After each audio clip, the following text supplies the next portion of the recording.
बोलिए श्री राम जय राम जय जय राम। जोर से बोलिए, आवाज सोए हुए क्यों है? जागिए, राम का नाम लीजिए। राम के बारे में सुनने आए हैं, आप भी बोलिए श्री राम जय राम जय जय राम। बोलो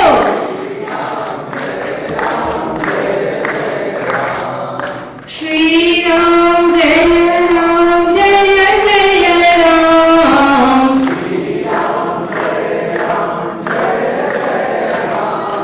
श्री राम जय राम जय जय राम।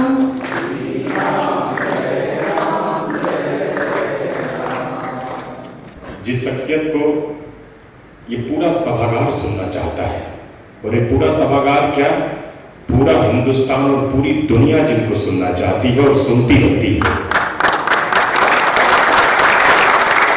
ऐसी शख्सियत को आमंत्रित करने का मन हो गया। आप लोगों ने जितने भी इंटरव्यू देखे टीवी पर, राष्ट्रीय चैनलों में, उन सभी इंटरव्यू में उस महान शख्सियत की एक छवि आपके दिलो दिमाग में बनती है, और वो छवि है अस्पष्टवादिता की। वो छवि है बेलाग और बेलौस टिप्पणीकार की।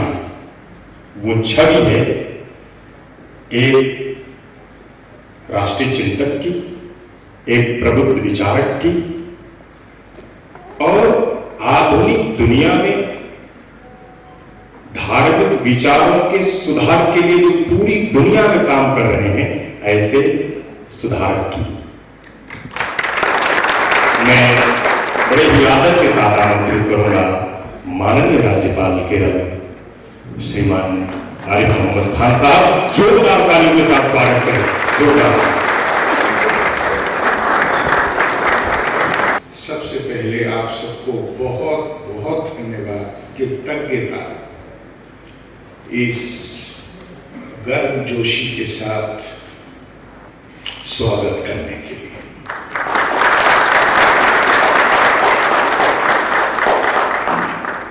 कई बातें मेरे बारे में कही गई हैं। डॉक्टर दीक्षित ने कहा कि साहब मेरा विविधता को देखने का अपना दृष्टिकोण, बिल्कुल नहीं। मैं केवल सनातन दृष्टिकोण को जो मैंने समझने की कोशिश की है, केवल उसको जो मेरी समझ आई है उसका की अभिव्यक्ति करने का प्रयास करता हूं। मेरा दृष्टिकोण दुनिया की संस्कृतियों में भारत की संस्कृति अकेली है। कुछ बात है कि हस्ती मिटती नहीं हमारी, सदियों रहा है दुश्मन दौरे जमा हमारा। तो ये तो कह दिया ठीक है कि हमारी हस्ती नहीं मिटती, और सभी बड़ी तादाद है उन बुद्धिजीवियों की, चिंतकों की, जिन्होंने ये माना है कि भारत की संस्कृति दुनिया की प्राचीनतम संस्कृतियों में है, जो अपनी बुनियादी जड़ें जो हैं उसी में मूलित है आज भी। तो भारतीय होने के नाते हमारी एक कोशिश तो होनी चाहिए कि हम समझने की कोशिश करें कि वो राज है क्या, वो रहस्य क्या है। यूनानो मिस्र रोमा सब मिट गए जहां से, बाकी मगर है अब तक नामों और मिट गए, हम बाकी हैं इसका। ये तो नहीं हो सकता कि हम यहाँ की जो सभा है आज की वो भगवान राम को समर्पित है, तो मैं उन्हीं का नाम लेता हूँ। ये तो नहीं हो सकता कि भगवान राम को हमारे जो चेहरे हैं वो ज्यादा अच्छे लगते हैं औरों के नहीं लगते, ये तो संभव नहीं। कोई ना कोई कारण तो होगा, और वो कारण ये है जो मेरी समझ में आता है।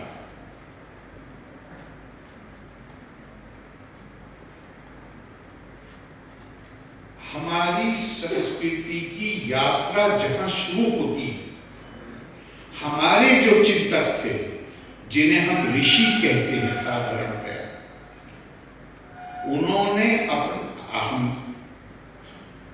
उनका जो गहन अध्ययन, शोध, ध्यान, तप, उन्होंने ये जान लिया था कि प्रकृति का नियम है विविधता की स्वीकार्यता, और केवल स्वीकार्यता नहीं, उसका आदर। और स्वामी विवेकानंद के शब्द में प्रयोग करूं तो उन्होंने कहा, knowledge is nothing but an attempt to find unity amidst diversity.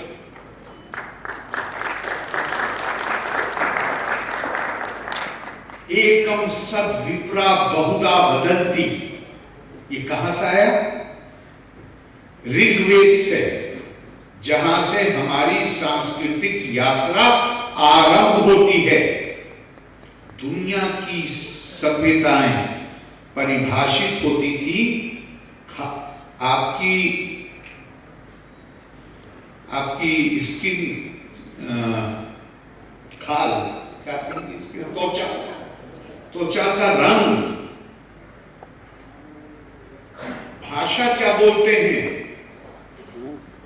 अपनी धार्मिक आस्था की अभिव्यक्ति किस तरह करते।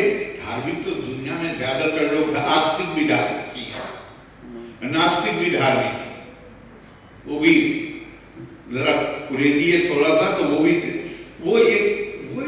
मोह है।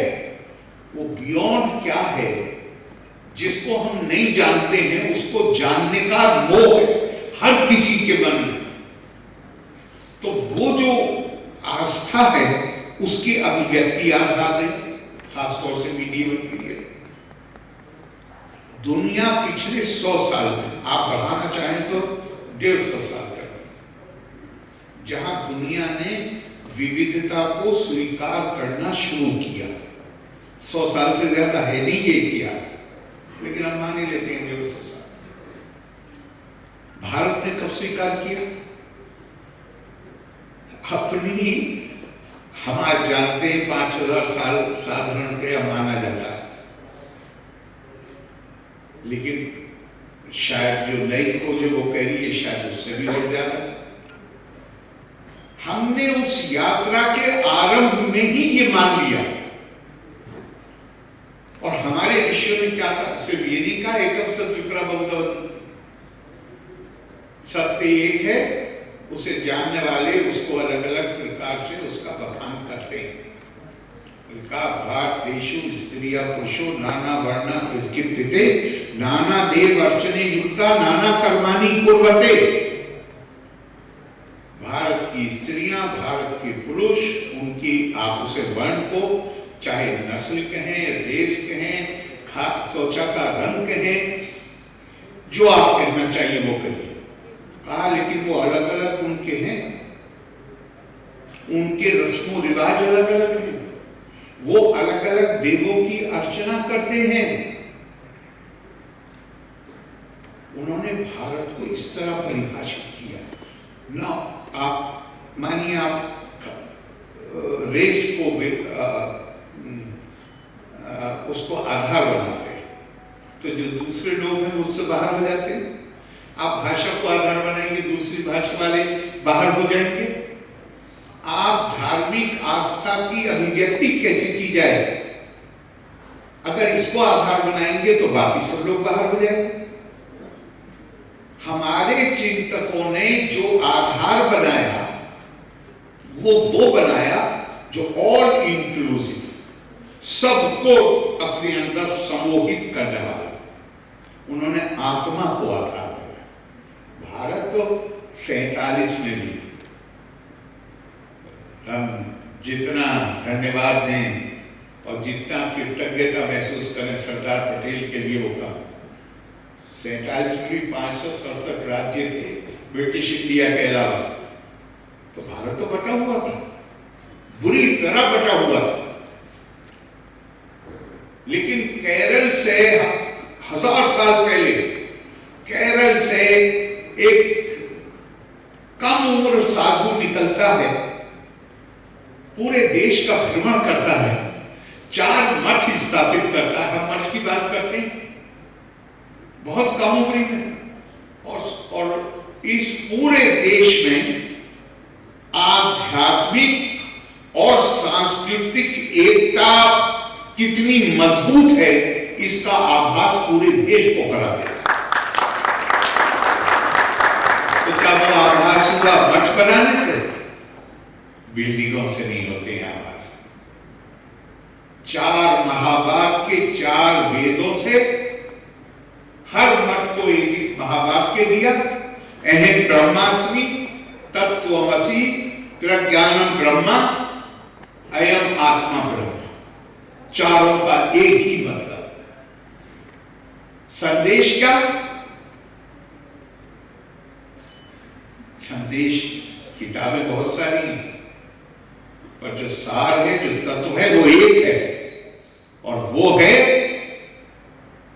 भारत का। मुझे इस सेंस में तो प्रवासी ठीक लगता है कि ये हमारे अपने, मैंने खुद जिस चुनाव क्षेत्र का प्रतिनिधित्व किया है लंबे समय तक, वहां से भी बहुत लोग गए बहराइच।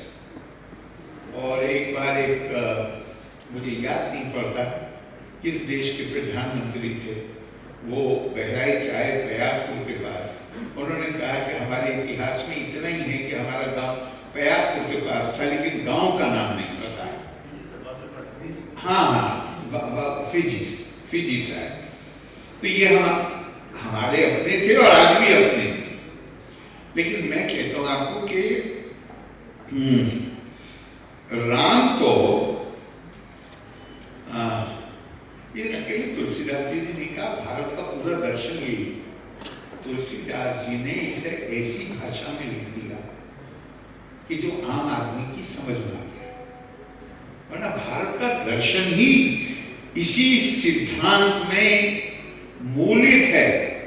वो कहा कि सिया राम ने सब जग जानी, करम प्रणाम जोरी जुग पानी। और अभी अभी आपने कहा हमारे डायरेक्टर साहब कि जो रोम रोम में बसे वो राम, आप ही ने कहा। तो राम तो मैं मानता हूं एक नाम है जो उस पूरी भारतीय संस्कृति को, जो संस्कृति मानव के अंदर दिव्यता को देखती, जो एक यूनिवर्सल विजन,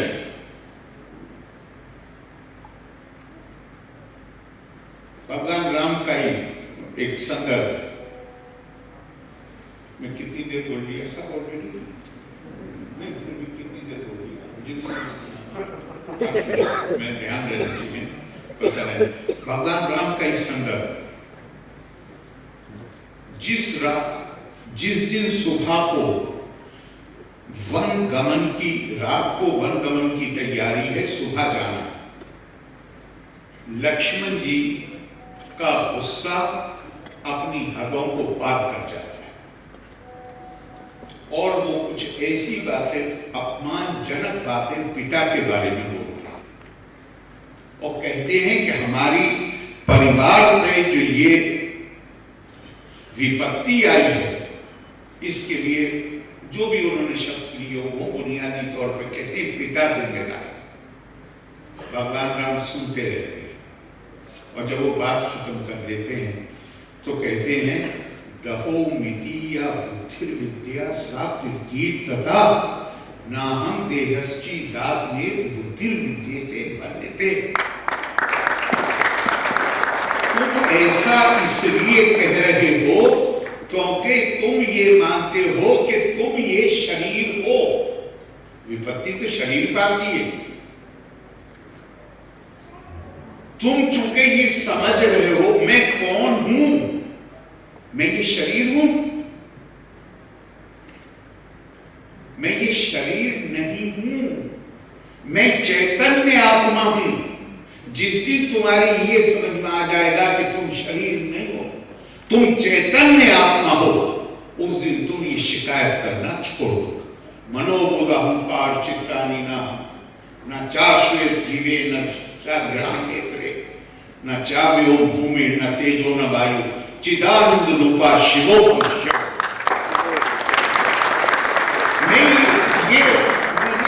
दिल, चेतना, आंखें, कान, नाक, शरीर के अंग, मैं ये नहीं हूं। मैं चैतन्य आत्मा हूं। भारत के दर्शन ने व्यक्ति को उसके रंग, उसकी जाति, उसकी आस्था के आधार पर नहीं देखा है, बल्कि उसके अंदर जो दिव्य आत्मा बसती है उस दृष्टिकोण से देखा है। अभी हमारे डॉक्टर प्रदीप साहब कह रहे थे, मेरा थोड़ा रिजर्वेशन है ना, समुद्री यात्रा बंद हो गई। केवल समुद्री यात्रा बंद नहीं, भगवान राम तो समुद्री यात्रा करके गए थे, क्यों समुद्री यात्रा बंद करी? मैं बहुत दफा सोचता कि भारत को ज्ञान के केंद्र के रूप में देखा गया है। 10th 11th सेंचुरी में अभी यूरोप में रिनेसा ने टेक ऑफ नहीं किया था। भारत के अलावा अगर कोई भूभाग था तो बगदाद, मिडिल ईस्ट, वो 9वीं शताब्दी से 8वीं शताब्दी से बल्कि कहना चाहिए 8वीं शताब्दी के अंत से वो बौद्धिक गतिविधियों का नया केंद्र बन रहा था। अब्बासी हुक्मरानों के जो शासक थे उनके जमाने में एक बहुत बड़ी संस्था बनाई गई जिसका नाम था बैतुल हिकमा, प्रज्ञा भवन, अगर मैं उसको हिंदी में अनुवादित करूं तो।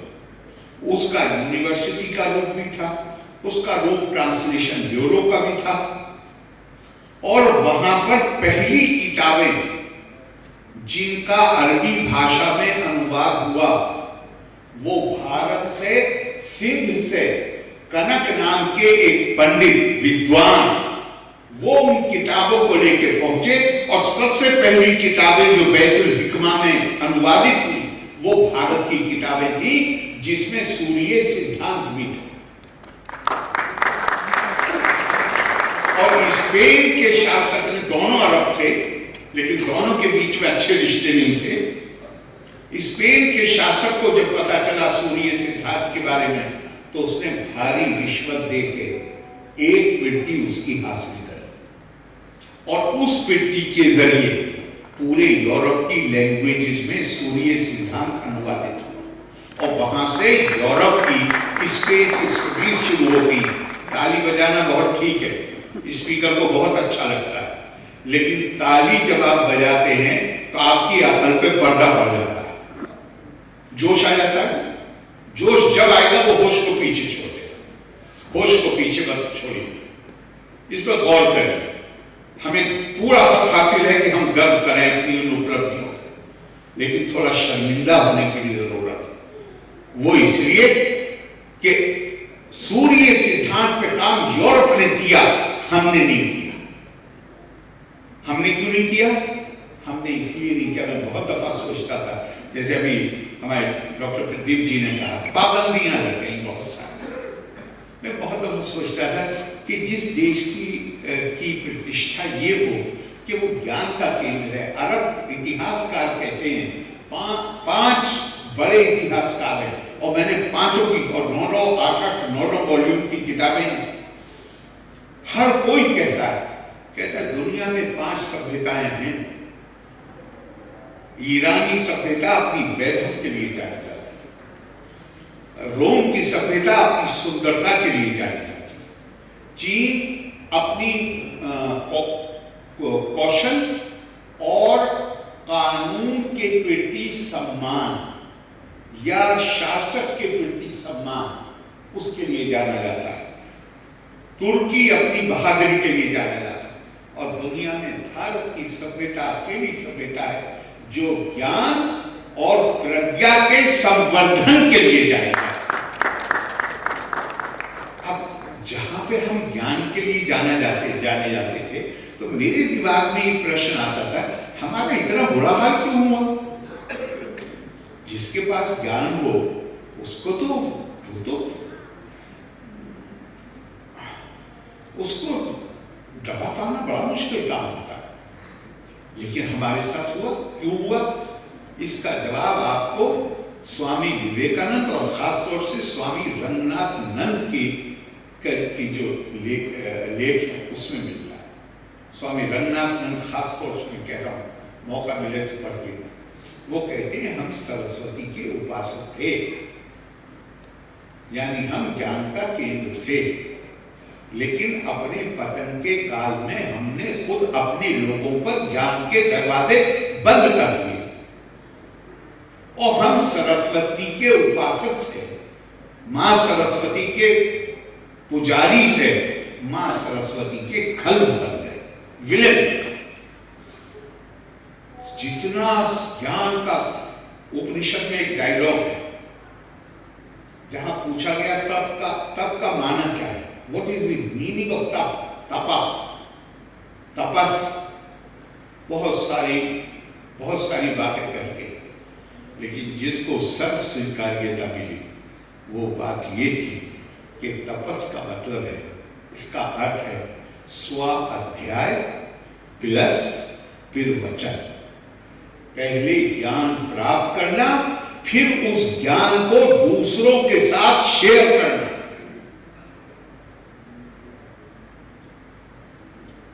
पूछा कि what is the essence of good life, अच्छा जीवन जीने का तरीका क्या है, रहस्य क्या है?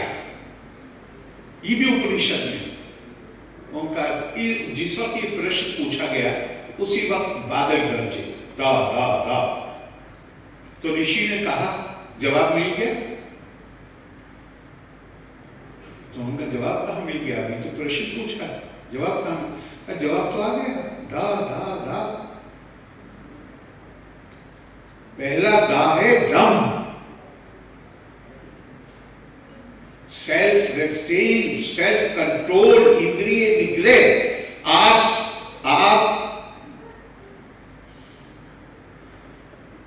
सिविलाइज्ड लाइफ, सभ्य जीवन जी ही नहीं सकते अगर आप अपने आप को बेलगाम छोड़ दें। आपको सबसे पहली जरूरत होती है अपने ऊपर लगाम लगाने की।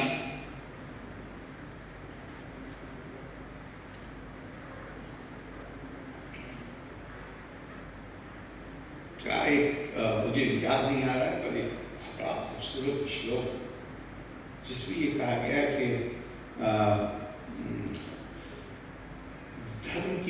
धर्मस्य विधये नैको यो वा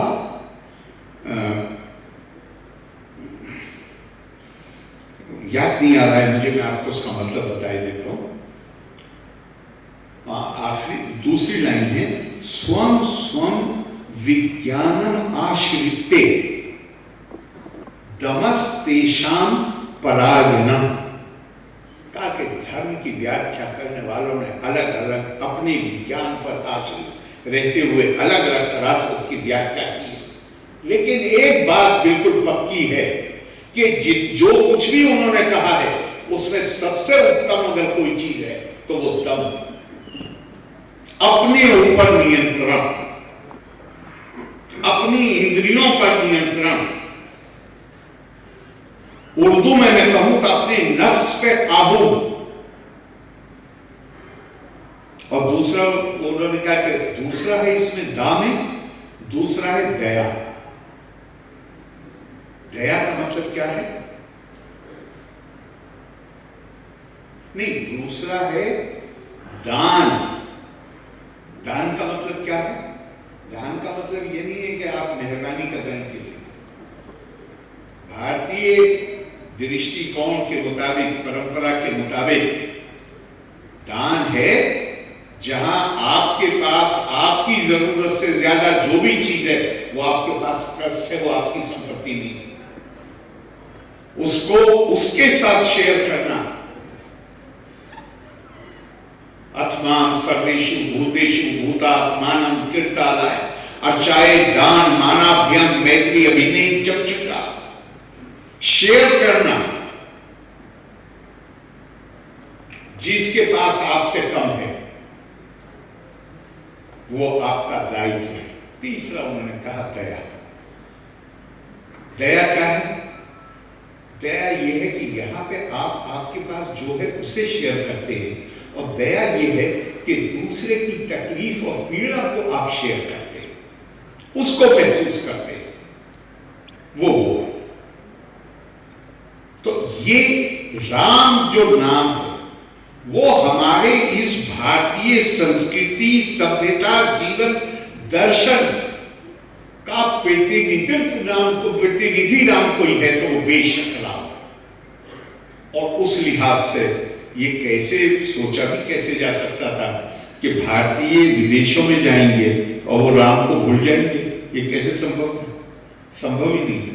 तो हमसे तो हमें तो आपसे ये कहानी सुननी, आगे भी सुनेंगे, आगे भी सुनेंगे। और ये बड़ा कभी सोचिए, सारी जो सभ्यता है उसका मूल क्या है? उसका एक ही मूल है, ध्यान रखिए। शब्द ब्राह्मण में आता है कि जिस समाज में मत्स्य न्याय नहीं है वो धार्मिक समाज है। मत्स्य न्याय किसको कहते हैं? जहां ताकतवर, शक्तिशाली कमजोर के लिए खतरा। धार्मिक समाज कौन है? जहां पे शक्तिशाली अपनी जिम्मेदारी माने कि कमजोर को भी इज्जत के साथ जिंदा रहने का हक है और ये मेरी जिम्मेदारी है। ये धार्मिक समाज है। और मेरे ख्याल से टाइम हो गया होगा, 2-3 मिनट बाकी है, 30 मतलब मोर देन सॉरी। लेकिन मैं एक छोटी सी कहानी के साथ खत्म करता हूं अपनी बात।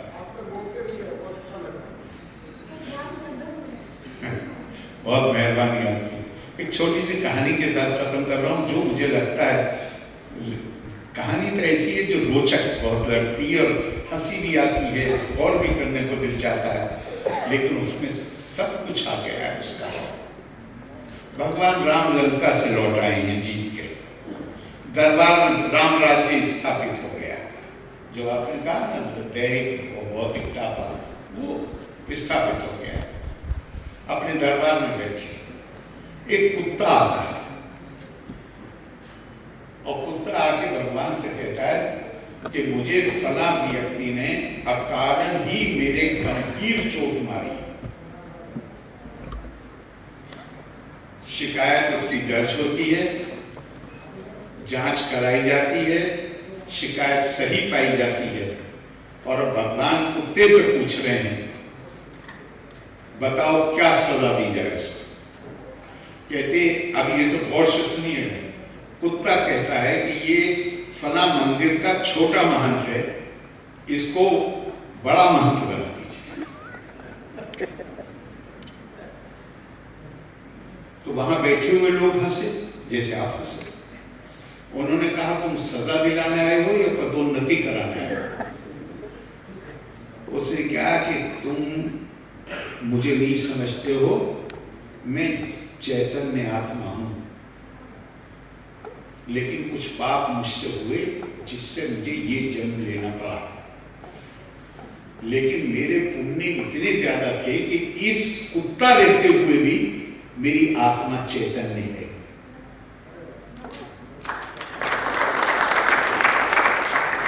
इसे सजा दिला के क्या होगा? इसे तो मैं चाहता हूं वो सजा मिले जो मुझे मिली। मैं भी पिछले जन्म में मुख्य महंत था, और चूंकि मैं मुख्य महंत था इसलिए मेरी कोई जवाबदारी नहीं थी। और जब आदमी की जवाबदारी नहीं होती तो he is likely to do stupid things.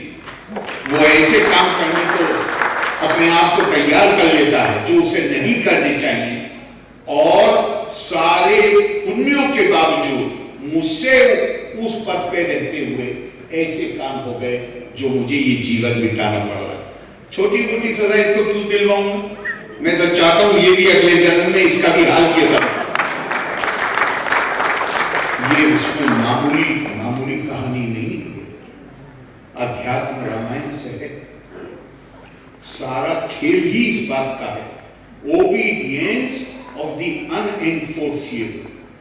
आप कानून तोड़िए, पुलिस वाले मौजूद हैं, कोई रिपोर्ट लिखवाएगा, कार्रवाई होगी, अदालत सजा देगी। लेकिन जिस दम की हम बात कर रहे थे, वहां आदमी अपने अंदर एक अनुशासन पैदा करता है, अपने अंदर एक भावना पैदा करता है कि कोई कानून लागू करने वाला नहीं है, लेकिन ये कानून मैं अपने ऊपर लागू करूंगा। ये अध्यात्म रामायण से, जैसे मैंने कहा, ये किस्सा है, और अगर इसको हम समझने की कोशिश करें तो निश्चित तौर से हम ऐसा जीवन जी सकते हैं जो हमारे लिए भी लाभदायक होगा, समाज के लिए भी होगा, देश के लिए भी होगा, और पूरी दुनिया, पूरी मानवता के लिए। बहुत बहुत धन्यवाद। लोक समस्ता सुखिनो भवन्तु। जय हिंद।